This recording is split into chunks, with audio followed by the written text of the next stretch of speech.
Think about the last time you did something wrong. Maybe you lied. Maybe you took something that wasn't yours.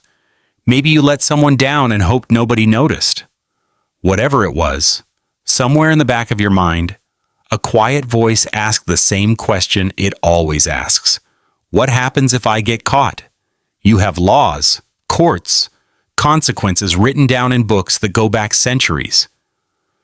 But for 95% of human history, none of that existed. No police, no prisons, no judges, no written rules of any kind. Just a small group of people somewhere between 20 and 50 sharing everything: food, fire, shelter, survival itself, and one person who just took more than their share. So what happened to them?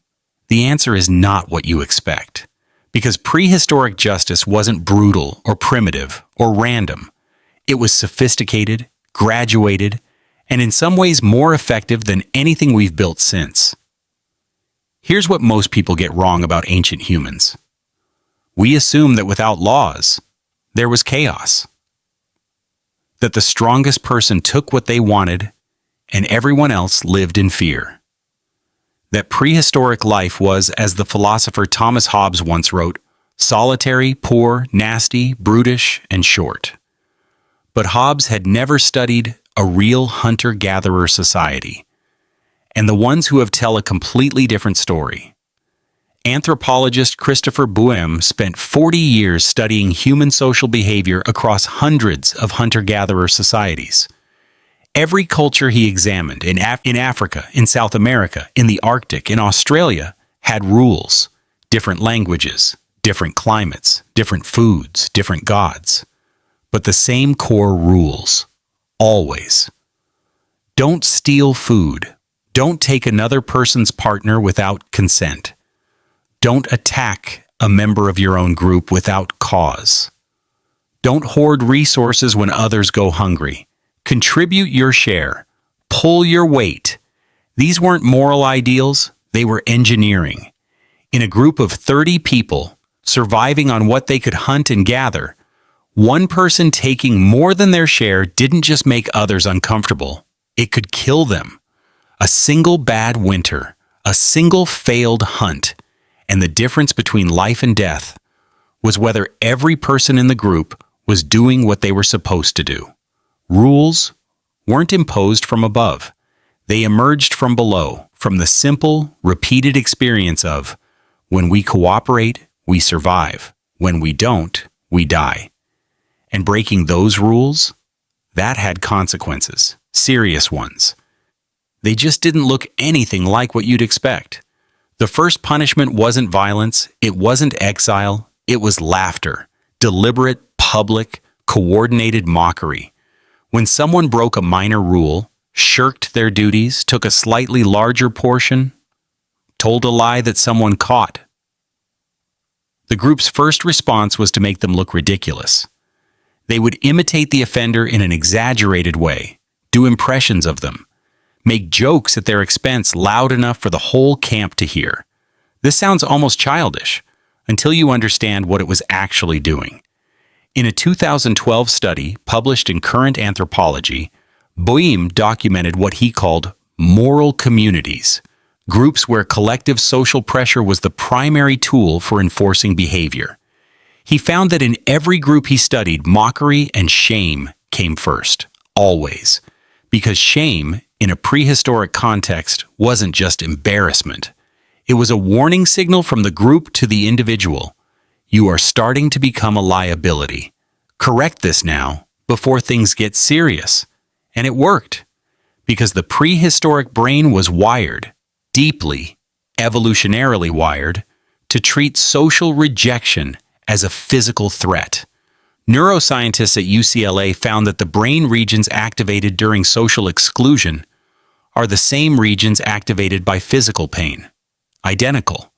Being laughed at by your entire tribe didn't just feel bad, it registered in the body the same way a broken bone does. So when the whole camp started mocking you, your nervous system responded with the same urgency as if you'd been injured. Fix this. Fix this now. For most people, for most minor offenses, it was enough. But some people didn't stop.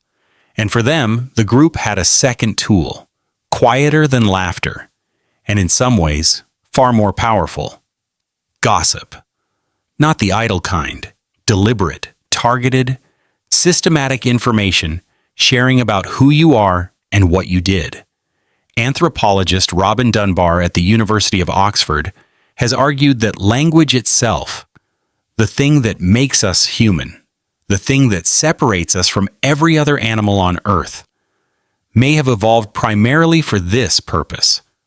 Not to describe the world, not to make plans, to share information about other people. Because in a group of 40, if 30 of them start quietly telling each other that one person is untrustworthy, that person's entire social reality collapses, silently, without confrontation. Nobody announces it. Nobody holds a meeting. But suddenly, the best sleeping spots go to others first. The choicest cuts from the hunt land in other hands. When the offender speaks in a group discussion, people listen less carefully. When they reach out for connection, there's a slight delay in the response. They haven't been punished. They've been subtly demoted. And the genius of this system is that it was self-reinforcing. The more someone was gossiped about, the more people distanced themselves, which gave more people more evidence to gossip about, which pushed the person further down. It was a social algorithm, running on human mouths. For 300,000 years before anyone invented a computer. Most people by this stage had changed their behavior completely, because the alternative, continuing to slide down the social hierarchy of the only world that existed, was unbearable. But occasionally, none of it worked. The person who kept stealing despite the mockery, the repeated aggressor who kept attacking despite the gossip, the cold shoulders, the warnings. For these people, the group moved to its most serious punishment, not execution, not prison, ostracism, complete, total, irrevocable social death while still being physically present.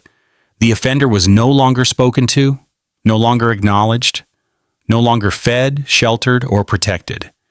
In a gathering of 40 people, they became invisible, an absence with a body.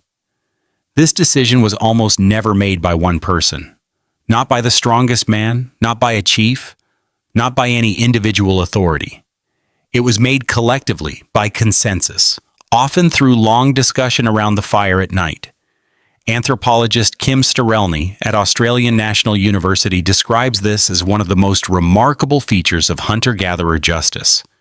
It was fundamentally democratic in a world that had no word for democracy. Everyone had to agree. And that requirement that the whole group consent before something so serious was done meant it was rarely done lightly. But when it was done, it was absolute. And here's why it was the harshest possible punishment. For 300,000 years, a human alone was a human dead. You could not hunt large animals by yourself. You could not stay warm through winter alone. You could not watch for predators while you slept. You could not survive long illness, or injury, or drought, or flood alone. The tribe was not a community. It was a life support system.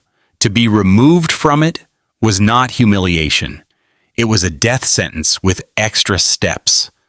Some ostracized individuals wandered until they found another group willing to take them in, starting over with nothing.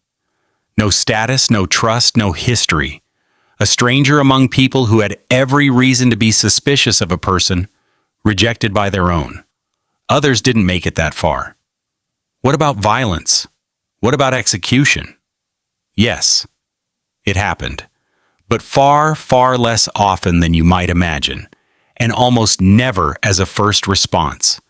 Boehm's research found that execution was reserved for one specific type of offender, not the thief, not the liar, not even the person who had been ostracized once, the repeat violent aggressor, the person who had been shamed, gossiped about, warned, and ostracized, and who came back and attacked members of the group anyway.